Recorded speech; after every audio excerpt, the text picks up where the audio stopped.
The San Francisco Department of Elections has prepared this presentation to provide essential information about ranked choice voting.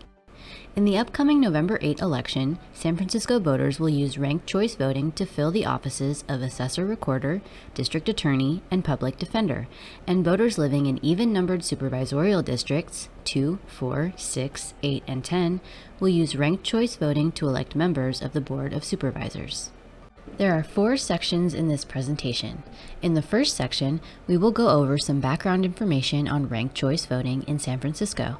In the second section, we will review how to mark a ranked choice voting contest. In the third section, we will explain how ranked choice contests are counted.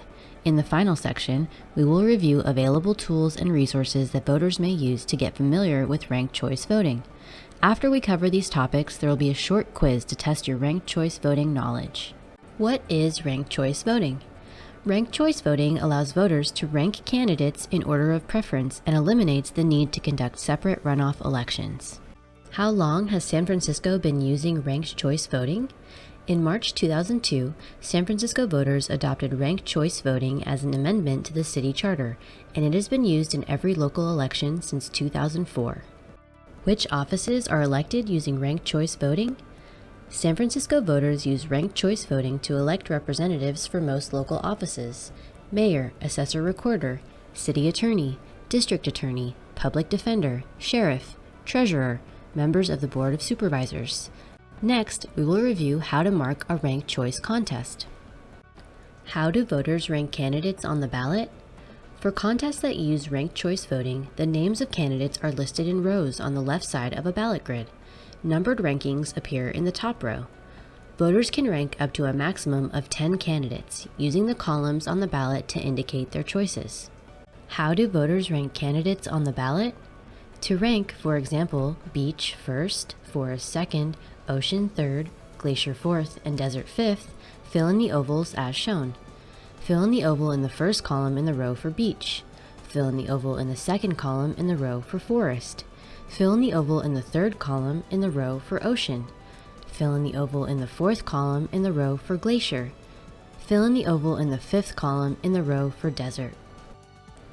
How do voters rank qualified candidates not listed on the ballot? To vote for a qualified write-in candidate who is not listed on the ballot, voters can write the person's name in the space at the end of the candidate list and fill in the oval for the rank. What are key points to remember when marking a ranked choice voting contest? First, do not give the same ranking to multiple candidates. In other words, do not fill in more than one oval in the same column. For example, Ocean and Mountain cannot both be your first choice. This is called an overvote. If you give the same ranking to multiple candidates, your vote in that rank and later ranks will not count. Second, do not rank the same candidate more than once. For example, Glacier cannot be both your third and fourth choices. This is also an overvote. If you rank the same candidate multiple times, your vote for that candidate will count once. Here is another example of an overvote that you should avoid. Mountain is selected in all 10 rankings. In this case, your vote for Mountain will only count once. If Mountain is eliminated during counting, your vote for the contest is exhausted because no other candidates are ranked. Third, you can rank as many or as few candidates as you like in the given contest. For example, you could rank just your first 4 choices: 1. Beach, 2. Desert, 3. Mountain, 4. Forest. It is all right to leave columns blank for candidates you do not want to rank. As you've just learned, in a ranked choice voting contest, you may, but do not have to, rank all candidates in a contest. But keep in mind that ranking other candidates does not affect your first choice.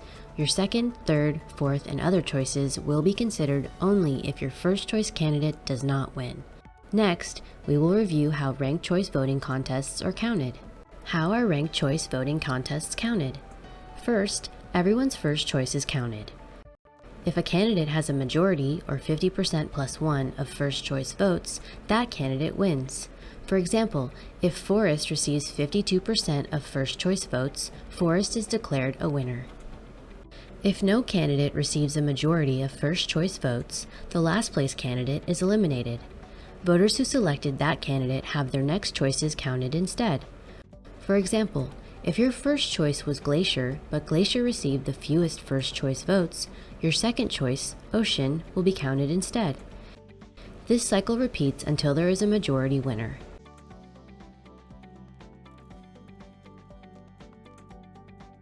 Next, we will learn about available tools and resources that voters may use to get familiar with ranked choice voting. How can voters practice marking a ranked choice ballot? Voters can use a sample ballot in their voter information pamphlet arriving in October to practice marking a ranked choice voting contest before marking their official ballot. The voter information pamphlet also has a page dedicated to explaining ranked choice voting. Voters can also use the interactive tool at sfelections.org/practice to practice marking a sample ranked choice voting contest with 10 rankings and receive real-time feedback on how their choices are counted. What voter resources are available? Voters can find information about ranked choice voting on the Department of Elections website at sfelections.org/RCV, in their voter information pamphlets arriving in October, or in the instructional inserts enclosed with vote-by-mail ballot packets that will be mailed to all registered San Francisco voters this fall. Now, let's test your knowledge of some of the information covered in this presentation. Question 1. Does a voter need to rank all candidates in a ranked choice voting contest? No. A voter may rank as many candidates as they like, up to a maximum of 10 candidates. If the voter does not want to rank some candidates, they may leave columns blank. Question 2. Can a voter give multiple candidates the same ranking? No. If a voter gives multiple candidates the same ranking, this is an overvote. The voter's vote in that rank and later ranks cannot be counted. Question 3. If a voter really wants their first choice candidate to win, should the voter rank that candidate as their first, second, and third choice, and so on? No.